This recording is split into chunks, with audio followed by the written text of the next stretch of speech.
Murder takes only a moment, but the aftermath of murder lasts until the last victim succumbs, like a raindrop falling into a pond, with its ripples spreading ever outward.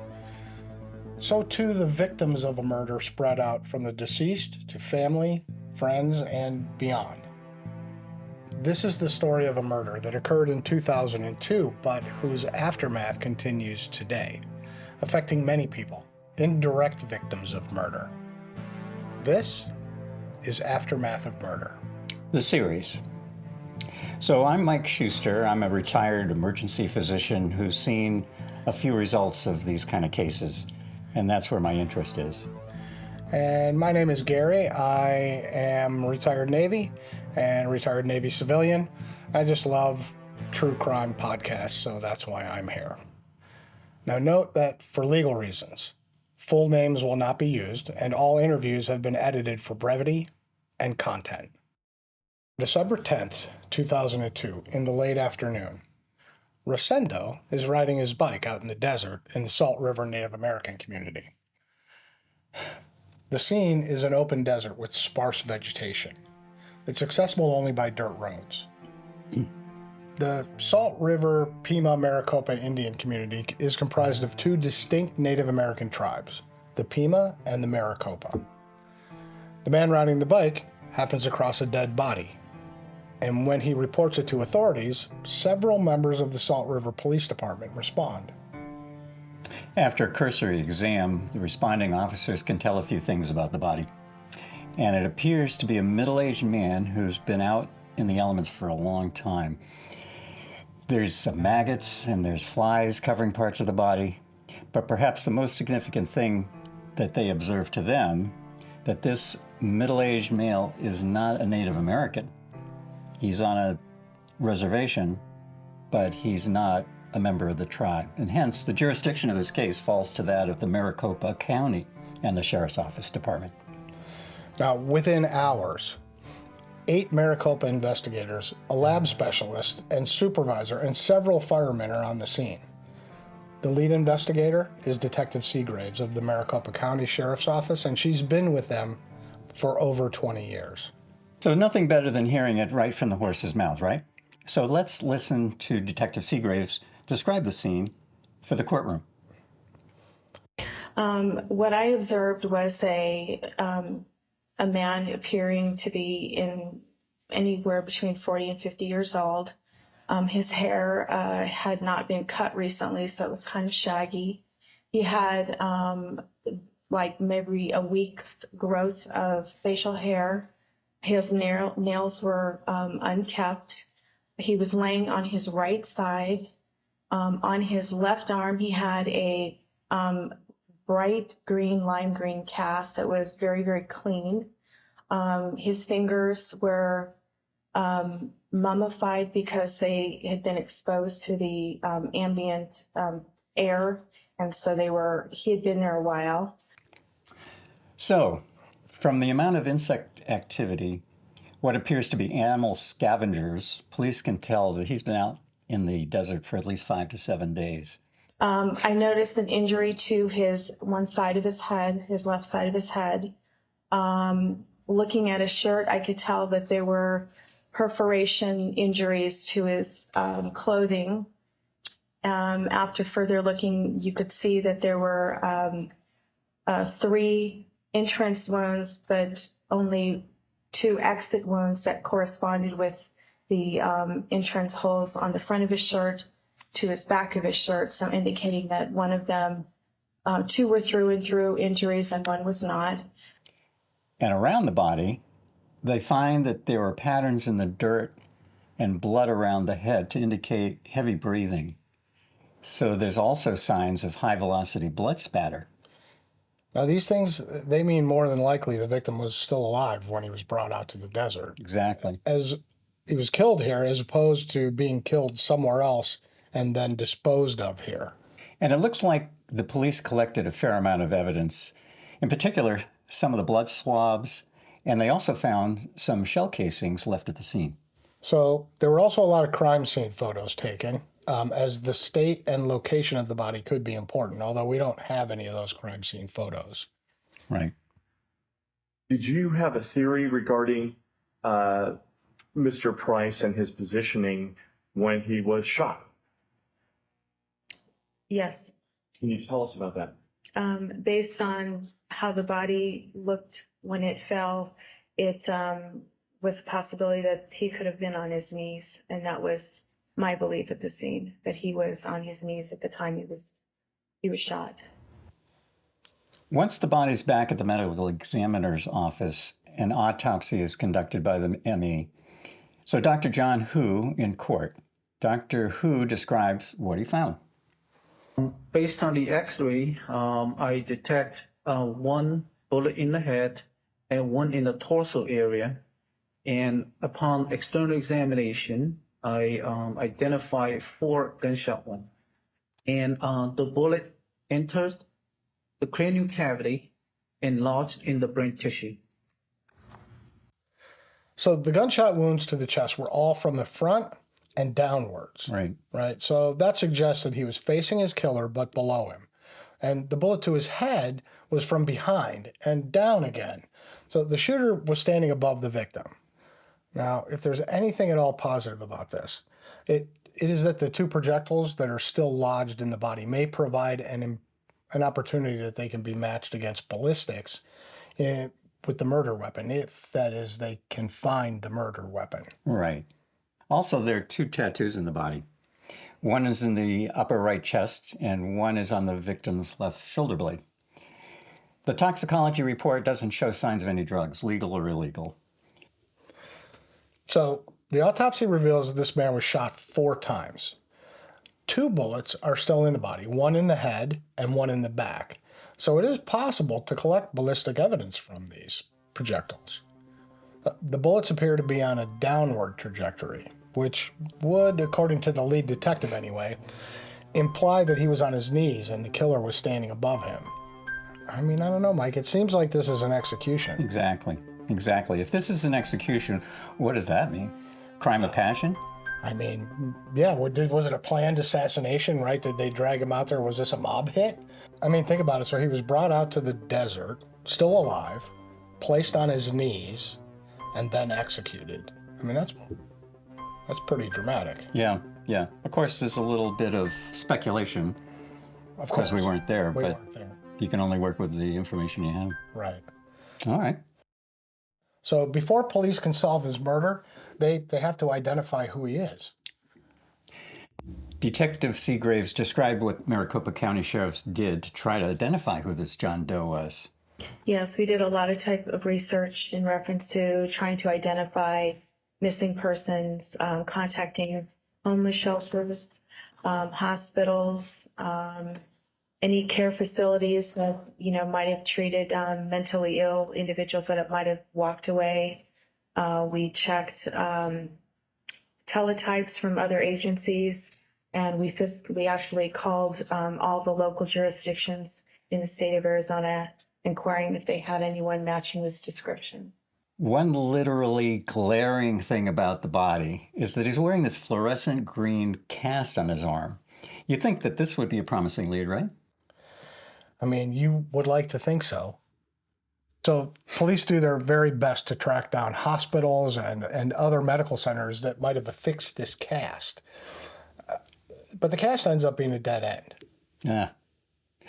But there is one other medical detail that the police can try to investigate. So the autopsy reveals that the victim had both hips replaced. So he has prosthetics that were removed and inspected, and they were able to pull out the name of the manufacturer and serial numbers off of these. They got a hold of the representative from the manufacturer and were able to track down the name of the doctor who implanted them. And from there, he was able to check and get the name of the man of this John Doe. And the name is Ted Price. So Ted Price's homicide is obviously the focus of this podcast, but let's fill in a bit of maybe the backstory so you can understand how this whole sordid affair came to be. I mean, how did we wind up with a man's dead body sitting in the Arizona desert? right? Now, why do we feel this story is important to us? Well, first of all, Ted Price was not a very well-known person, so he didn't get a lot of press. He, he wasn't a celebrity or anything like that. And I just feel like so many times, unknown people get murdered and nobody hears about it, Exactly. right? Yeah. And on top of that, it's a very compelling story.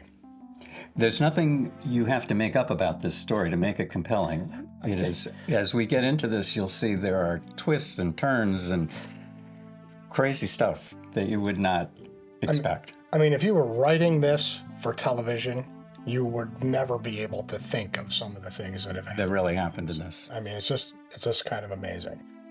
So, who is Ted Price? And what the heck was he doing out in the Arizona desert?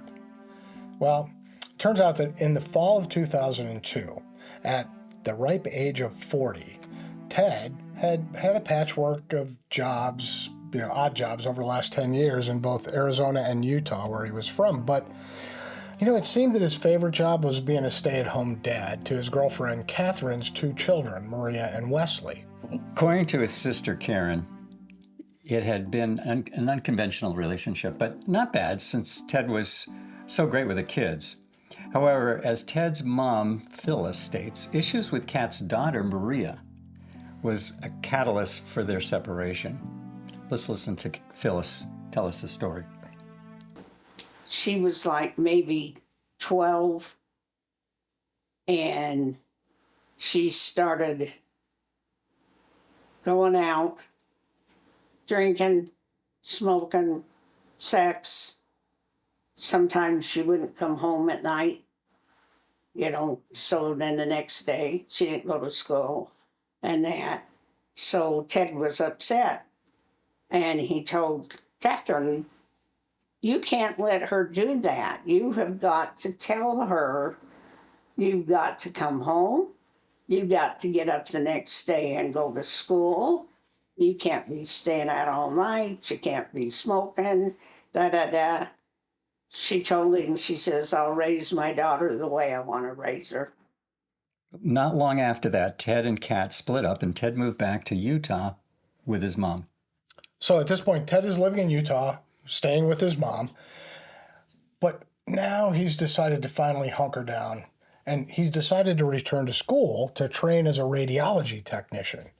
But he misses Kat, and he misses the kids. So he decides to transfer his credits to the school in Arizona where she is, and he can finish his training faster there in addition. And more importantly, to him anyway, he could be closer to his ex-girlfriend, Kat, and her 2 kids. He's been like a second father to them over the years, and he hopes to mend some fences. Yeah. So we asked Ted's sister, Karen, about growing up with Ted. Ted was the oldest of 4, and the other 3 of us were girls. And so I think we sometimes treated him like a girl. We curled his hair, we put makeup on him, we taught him how to talk to girls. He was also interested in, he had a car when he was in high school, Oldsmobile 442. Holy crap, he loved that thing. Put in a Hertz shifter. He played sports when he was in high school. He was on the wrestling team.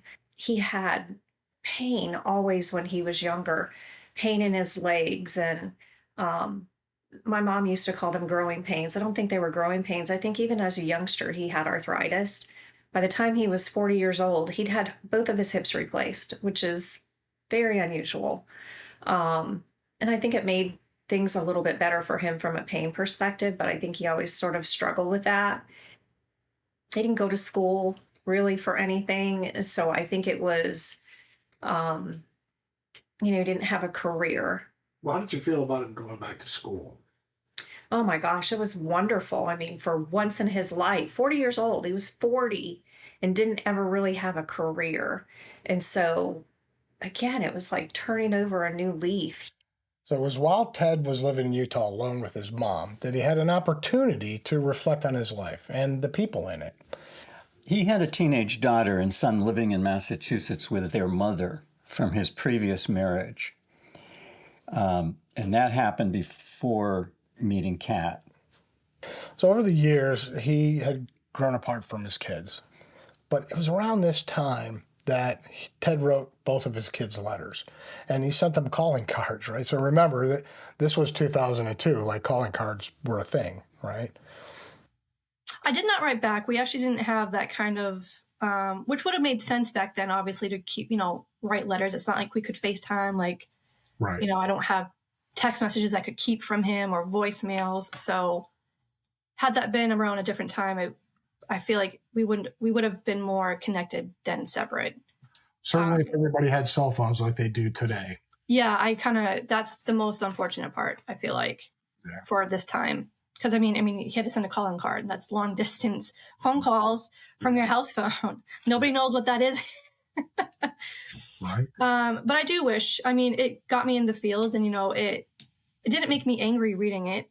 I mean, the fact that he wrote it, it's just condoning or making me feel more like loved and thought of, because I didn't think he did.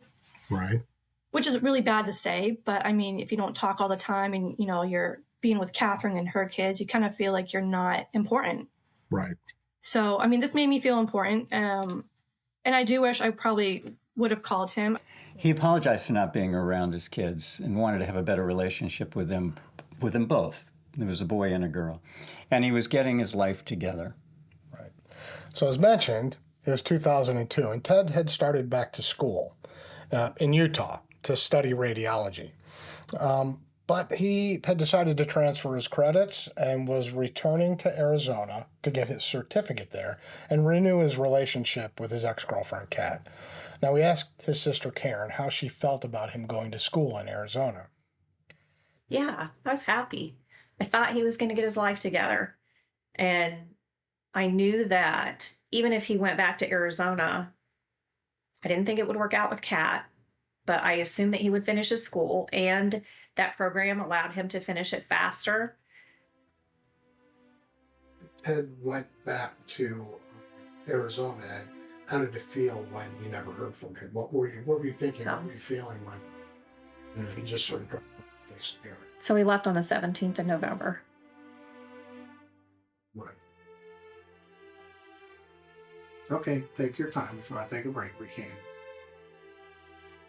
You just never forget that date. It's been 20 years and I never forget. What was it like? Sheila and I were so upset with him. Like, just because we knew it was a mistake. Lord knows we couldn't have imagined anything like what actually happened. And then, like, 2 days later, has anybody heard from Ted? Nope, I haven't heard from Ted. Have you heard from Ted? Okay, I gotta wipe my eye. Mm-hmm. Hey, do you got a tissue? I do.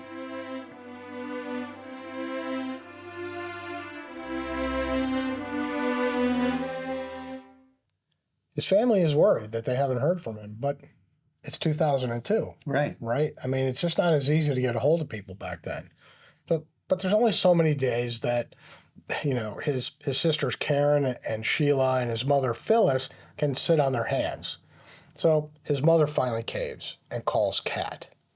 Yeah, after a month, a little over a month, I thought, is he there? Is he all right? And I called, and she said he's not here. Kat tells Phyllis, it turns out, that Ted had not been awarded the money for school, and he couldn't start until February, so for several months. So he wound up just laying around at Kat's house after he found out, and Kat tells Phyllis Ted had been there, but left. She said, no. She said, he came, but she said he couldn't go back to school because the funds were not available to February. So here you are in November. Right. And in December and that.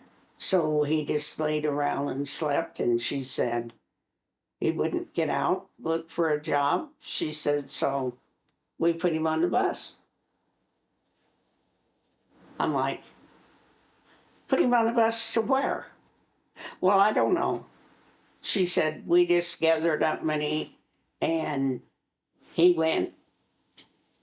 They took him to the bus station, put him on the bus. Karen wasn't just sitting around and wondering either. I tried to call. I called hospitals in Arizona.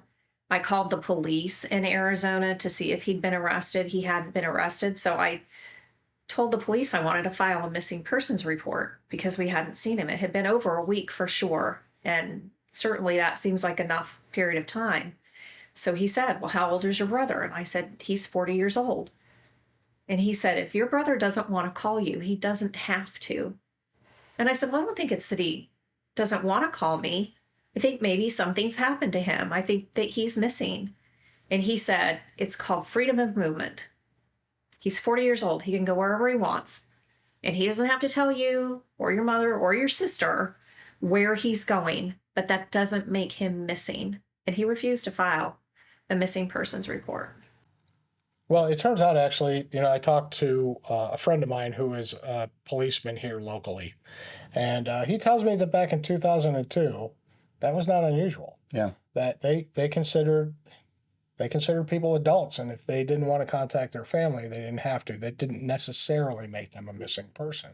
Right. If he had this missing persons report there, and they could describe identifying features of him, could it possibly have led to his identity a lot sooner?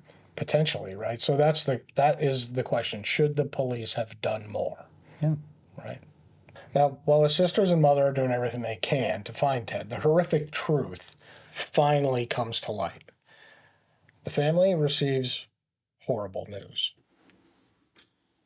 Policemen come to the door, and I think it was December 30th, Just before New Year's. who said, your son is dead. And so what was that like? No, I lost it. I went to the funeral home, and they called down there and made the arrangements, and they flew his body here. And they flew him for $100 and something, less than it would have been if you were a live passenger.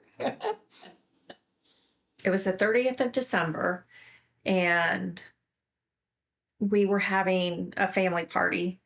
The phone rang, and it was my mom. And she was crying, and she said the police just came to the door and said that they found Ted's body, that he was dead. It was just like disbelief. The news was tough to take, and the family originally refused to believe it. You can imagine that. Really, Ted? They were sure it must be some mistake, really. So we asked for the autopsy, and in the autopsy, they described a tattoo that Ted had on his back of a black panther with a snake wrapped around its body. That's how you do for here. Yeah.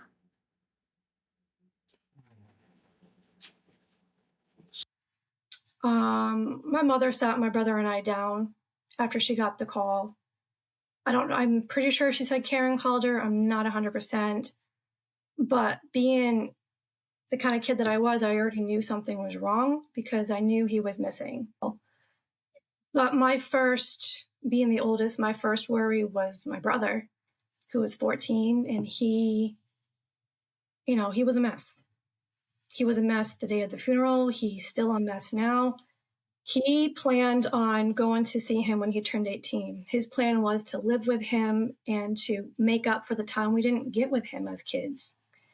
And that's what was stolen from both of us. We have barely a childhood, and now we have nothing now. This kind of news weighs on you. You just can't believe it's happening. Yeah, I wouldn't be able to believe it either. So once you found out that Ted had been killed, did you have any suspicions? What were you thinking? I mean, we had no idea. Again, Ted's like, he's not a drug dealer. He's not a criminal. Doesn't run around with bad people. Why would somebody murder him? We didn't have any idea of why he was killed, or much less who killed him. So you didn't have any... Nothing. No suspicions about anyone. Absolutely zero. We'll be right back. If you're enjoying this episode, please leave a 5-star review. They are extremely important to growing our audience and a way to support us without us asking for any money. We also value written reviews to help us know what we're doing well and areas that we can improve. We'll be sharing some of your comments on future episodes of the podcast. Thank you. So here's Ted. He thought he was starting a new, hopeful chapter in his life, and he gets snuffed out in the desert. Right. He's going to go to school. You know, we didn't mention that he apparently had rheumatoid arthritis, and that's why he had both hips done and so forth. And so that's why maybe some of these problems, keeping a full-time job and enjoying being home with the kids. Right. I think it made it difficult for him to work. Yeah. Right? So he couldn't be up walking around all the time. And so he had overcome that. He had better health right now, and he was going to start this job. And I guess, as always, he was optimistic about potentially getting back with this woman who loved. Right. But the question then is, why? What? I mean, why did someone kill him? I mean, killing someone is a pretty drastic step, right? Right. So it's a whoa. Well, was it planned, or was it impulsive? Who did it, and what did he do that possibly brought this on himself? Right. What kind of guy was Ted? Right. I mean, was he involved in gangs, or, as we mentioned earlier, maybe the mob? What kind of a background did he have? It seems like he wasn't working much, so who really knows? Right. Well, I think Lieutenant or Investigator Seagraves had all these questions in her mind as she got her team of people to evaluate it. Right. So I'll tell you, from the outside looking in, I think it's tragic, but it makes it almost more tragic that it appears Ted was starting to get his life together and he was going to start this new chapter in his life. It's like, positive, happy days, and bam, right? He's snuffed out, right? It's tragic all by itself, but it seems it's even more tragic because of that, right? I agree. All right, well, more to come. More to come. I'm Gary Mason. I'm Mike Schuster. This has been Aftermath of Murder, the series. Please join us next week for episode 2. Murder, Characters and Suspects. Arguments between Ted and Maria were due to the fact that Catherine allowed Maria to use drugs, have sex. And Ted had a baseball bat in his hand. When he refused to drop the bat, the police actually shot him with a beanbag to hold him. Be sure to check out our webpage at aftermathofmurderseries.com for more information, access to special content, merchandise, and more. Our writer is Darren Coyle.